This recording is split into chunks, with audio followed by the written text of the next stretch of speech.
नमस्कार, सुलगता सवाल देख रहे हैं आप और मैं हूं आपके साथ दिव्या सिंह। इस साल के आखिरी में होने वाले विधानसभा चुनाव को लेकर एक तरफ तो सारी पार्टियां जोरों शोरों के साथ तैयारियों में जुटी हैं, तो वहीं दूसरी तरफ बीजेपी ने चुनाव को अपने पाले में करने के लिए पूरी तरह से नई रणनीति को अमल में ला दिया है।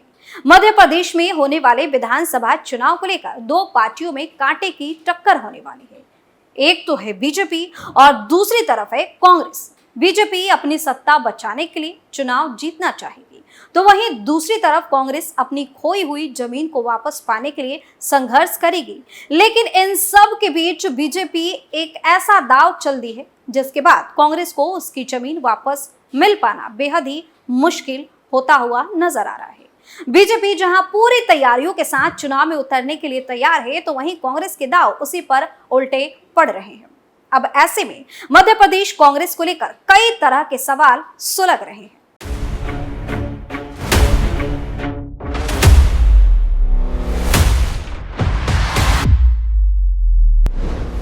क्या है मध्य प्रदेश में कांग्रेस की रणनीति? बीजेपी चक्रव्यूह 39 से कैसे भेदेगी किला? कौन करेगा मध्य प्रदेश की जनता को इम्प्रेस? किसके सिर पर सजेगा एमपी में जीत का सेहरा? मध्य प्रदेश विधानसभा चुनाव के लिए अपनी पहली सूची में सत्ताधारी बीजेपी ने 2018 के विधानसभा चुनाव में हारी हुई सीटों पर फोकस किया है। इसमें 2013 में भी हारी हुई सीटें शामिल हैं। बीजेपी ने 39 उम्मीदवारों की पहली सूची में 14 ऐसे लोगों को फिर से मौका दिया है जो पिछली बार चुनाव हार गए थे। इसमें 3 पूर्व मंत्री भी शामिल हैं। बीजेपी के लिए ये 39 सीटें चक्रव्यूह की तरह हैं, जहां 2018 में कांग्रेस का तिलिस्म तोड़ नहीं पाई थी। अमित शाह ने रणनीति के तहत उन हारे हुए योद्धाओं पर ही भरोसा जताया है जो 2018 में चक्रव्यूह को तोड़ नहीं पाए थे।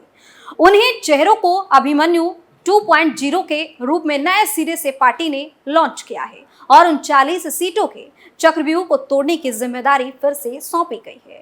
इस रणनीति के सामने आने के बाद कांग्रेस बुरी तरह से बौखलाई हुई है। वही रणनीति में बदलाव के तहत मध्य प्रदेश में सत्तारूढ़ बीजेपी ने विधानसभा चुनाव कार्यक्रम की घोषणा से पहले ही उम्मीदवारों की सूची जारी कर दी है। इसमें 5 महिलाओं के साथ 39 प्रत्याशियों की अपनी पहली सूची जारी की है।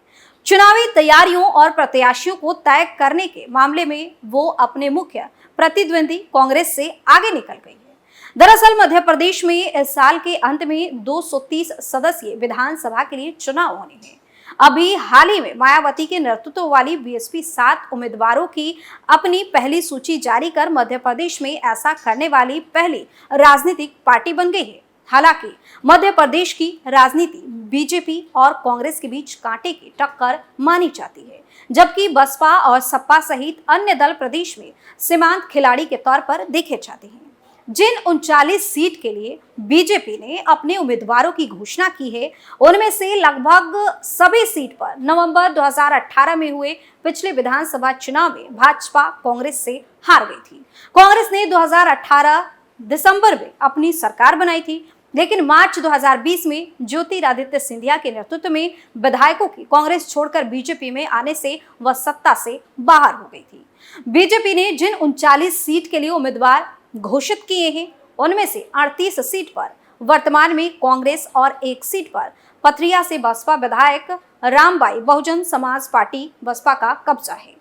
बीजेपी ने विधानसभा चुनाव की अधिकृत घोषणा से काफी पहले अपने उम्मीदवारों की घोषणा से जाहिर कर दिया है कि पार्टी अपने आक्रामक में कोई कोर कसर बाकी नहीं छोड़ना चाहती। अपनी कमजोर सीट पर तैयारी के लिए भरपूर वक्त पार्टी और उम्मीदवारों को देना चाहती है। बीजेपी की सूची में अनुसूचित जाति, अनुसूचित जनजाति यानी कि SC/ST उम्मीदवारों के लिए आरक्षित कई सीट शामिल है। इस पर नजर डालने से पता चलता है कि बीजेपी ने 14 ऐसे उम्मीदवारों पर भरोसा जताया है जो 5 साल पहले चुनाव हार गए थे। इनमें राज्य के 3 पूर्व मंत्री लाल सिंह आर्य, ललिता यादव और ओम प्रकाश धुर्वे शामिल हैं। सुबह आप से इस्तीफा देने वाले राजकुमार कराहे को शाम को नई दिल्ली में घोषित सूची में अपना नाम मिल गया है। बीजेपी ने उन्हें बालाघाट जिले के लौंजी से मैदान में उतार दिया है। लौंजी से विधानसभा की पूर्व उपाध्यक्ष हीना कांवरे कांग्रेस की वर्तमान विधायक है। मध्य प्रदेश में होने वाले विधानसभा चुनाव में अब कुछ ही महीने का वक्त बचा है। ऐसे में बीजेपी की इस प्लानिंग ने सबको चौंका कर रख दिया है, खासकर कांग्रेस पार्टी को। बीजेपी ने यहाँ एक और नया दांव चला है जिसके बारे में कांग्रेस ने शायद सोचा भी नहीं होगा। 39 घोषित उम्मीदवारों में कांग्रेस के 2 मुस्लिम विधायकों के खिलाफ बीजेपी ने हिंदू प्रत्याशी मैदान में उतार दिया। भोपाल की ये 2 सीट हैं, भोपाल उत्तर और भोपाल सेंट्रल। इन दोनों सीटों पर बीजेपी ने हिंदू उम्मीदवारों के नाम घोषित कर दिए हैं। बीजेपी ने भोपाल उत्तर से भोपाल के पूर्व महापौर आलोक शर्मा को मैदान में उतार दिया है। भोपाल उत्तर सीट का प्रतिनिधित्व वर्तमान में कांग्रेस विधायक आरिफ अकील कर रहे हैं, जबकि भोपाल सेंट्रल से बीजेपी ने ध्रुव नारायण सिंह को प्रत्याशी बनाया है। इसी सीट का प्रतिनिधित्व कांग्रेस विधायक आरिफ मसूद कर रहे हैं। इस बीच चर्चा है कि कांग्रेस भी एक बार फिर भोपाल सेंट्रल सीट से मौजूदा विधायक आरिफ मसूद पर भरोसा जता सकती है।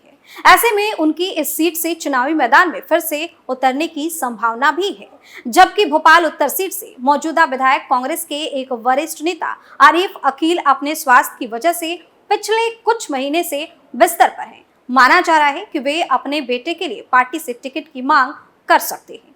इतना ही नहीं, मध्य प्रदेश में चंदेरी सीट के क्या मायने हैं वो भी किसी से नहीं छुपे हैं। ऐसे में अशोकनगर जिले की चंदेरी विधानसभा सीट पर वर्तमान जिला पंचायत अध्यक्ष जगन्नाथ सिंह को उम्मीदवार बनाया गया है। मध्य प्रदेश के अशोकनगर जिले में 3 विधानसभा सीटें हैं, जहां पर अशोकनगर और मुंगावली 2 विधानसभा पर भाजपा का कब्जा है। वहीं चंदेरी विधानसभा पर कांग्रेस पिछले 10 सालों से काबिज है। चंदेरी विधानसभा पर इस बार भाजपा ने अपने संगठन के विश्वसनीय जिला पंचायत के अध्यक्ष जगन्नाथ सिंह रघुवंशी को अपना प्रत्याशी घोषित किया है। इस बार जीत के लिए बीजेपी ने उम्र के बंधन को भी खत्म कर दिया है। चंदेरी विधानसभा सीट पर कांग्रेस के गोपाल सिंह चौहान पिछले 2 बार से विधायक चुने जा रहे हैं। ऐसे में कांग्रेस से विधानसभा सीट छीनने के लिए भाजपा ने जगन्नाथ सिंह को अपना प्रत्याशी बनाया है। जगन्नाथ सिंह रघुवंशी छात्र जीवन से राजनीति से जुड़े हुए हैं। वो मंडी सदस्य रह चुके हैं। 11 सालों तक युवा मोर्चा के प्रांत पदाधिकारी रहे। 12 साल भाजपा प्रदेश कार्य समिति के सदस्य भी रहे। राष्ट्रीय परिषद में सदस्य रहे। 2013 में अशोकनगर विधानसभा सीट से विधायक और 2022 में जिला पंचायत सदस्य का चुनाव जीतकर जिला पंचायत के अध्यक्ष निर्वाचित भी हुए। जगन्नाथ सिंह रघुवंशी से ज्योतिरादित्य सिंधिया को लेकर टिकट में भूमिका को लेकर पूछा गया तो उन्होंने कहा कि भाजपा व्यक्ति विशेष पार्टी नहीं है, संगठन आधारित पार्टी है। टिकट मांगने का हक सभी को होता है, लेकिन संगठन का फैसला ही सर्वोपरि होता है। जिसको जो जिम्मेदारी मिलती है उसके पीछे सारे कार्यकर्ता जुट जाते हैं। बीजेपी का कार्यकर्ता सम्मान भूखा है, चना खाकर भी काम करता है। वहीं दूसरी तरफ शिवपुरी जिले की पिछोर विधानसभा सीट से प्रीतम लोधी को बीजेपी ने अपना प्रत्याशी घोषित किया है। प्रीतम लोधी को बीजेपी ने तीसरी बार अपना प्रत्याशी बनाया है। 2013 और 2018 में भी बीजेपी ने प्रीतम लोधी को कांग्रेस केपी सिंह के खिलाफ मैदान में उतारा था। पिछोर विधानसभा सीट ऐसी विधानसभा सीट है, यहाँ पर कांग्रेस के केपी सिंह 6 बार से लगातार विधायक निर्वाचित होते हुए आ रहे हैं। कांग्रेस के केपी सिंह साल 1993 में पहली बार कांग्रेस के टिकट पर मैदान में उतरे थे और तब से ही अभी तक यहाँ के विधायक हैं।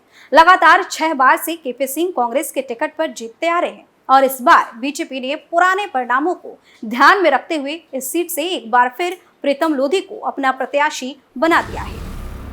पिछोर विधानसभा सीट के लिए साल 2018 में हुए विधानसभा चुनाव के दौरान प्रीतम लोधी कांग्रेस के केपी सिंह से मात्र 2675 वोटों से हारे थे। कांग्रेस के केपी सिंह को 91,463 वोट मिले थे, जबकि दूसरे स्थान पर रहे भाजपा के प्रीतम लोधी को 88,788 वोट मिले थे। इस तरह से प्रीतम लोधी कम मार्जिन से इस सीट पर हारे थे। इसी को ध्यान में रखते हुए भाजपा ने फिर से प्रीतम लोधी को केपी सिंह के सामने मैदान में उतार दिया है। देखा जाए तो केपी सिंह का मार्जिन इस सीट पर बहुत ही कम था। साल 2013 में केपी सिंह के सामने भाजपा ने प्रीतम लोधी को मैदान में उतारा था, जब प्रीतम लोधी यहां मात्र 7,113 वोटों से हारे थे। केपी सिंह की जीत का अंतर प्रीतम लोधी लगातार कम करते हुए नजर आ रहे हैं। पूर्व के चुनाव परिणाम को देखा जाए तो साल 2008 के विधानसभा चुनाव में केपी सिंह ने अपने निकटतम प्रतिद्वंदी भारतीय जनशक्ति पार्टी के भैया साहब लोधी को 26,835 वोटों से हराया था। इस तरह से देखा जाए तो प्रीतम लोधी बीते 2 चुनाव में केपी सिंह के जीत के अंतर को कम करने में कामयाब रहे हैं और इसी बात का यहां पर भाजपा ने ध्यान रखा है। इसलिए प्रीतम लोधी को तीसरी बार मौका दिया गया है। पिछोर विधानसभा सीट के जातिगत आंकड़ों को देखा जाए तो यहां पर लोधी वोटर बहुत संख्या में है। इस बात का भी बीजेपी ने विशेष ध्यान दिया है। इस विधानसभा सीट पर लगभग 35,000 लोधी वोटर हैं। इन वोटरों को ध्यान में रखते हुए भाजपा ने एक रणनीति के तहत प्रीतम लोधी को मैदान में उतार दिया है। जातिगत आंकड़ों की बात की जाए तो यहाँ पर यादव, पाल, आदिवासी सहित अन्य जातियां भी अपना प्रभाव रखती हैं। पहले उमा भारती के भाई स्वामी प्रसाद लोधी को भाजपा ने यहां से साल 2003 में विधानसभा चुनाव लड़ाया था। लोधी वोटरों को ध्यान में रखते हुए स्वामी प्रसाद मोदी को पिछोर में मैदान में उतारा गया था। तब कांग्रेस के केपी सिंह ने भाजपा के स्वामी प्रसाद लोधी को 16,125 वोटों से हरा दिया था। लेकिन इस बार बीजेपी ने पूरी रणनीति के तहत अपने प्रत्याशी उतारे हैं। अब देखना यह होगा कि क्या कांग्रेस के प्रत्याशी बीजेपी के प्रत्याशियों को टक्कर दे पाएंगे या फिर बीजेपी की चक्रव्यूह 39 भेदने के जाल में कांग्रेस बुरी तरह से फंस जाएगी। सुलगता सवाल में आज के लिए इतना ही। बाकी खबरों के लिए आप देखते रहिए कैपिटल टीवी। नमस्कार।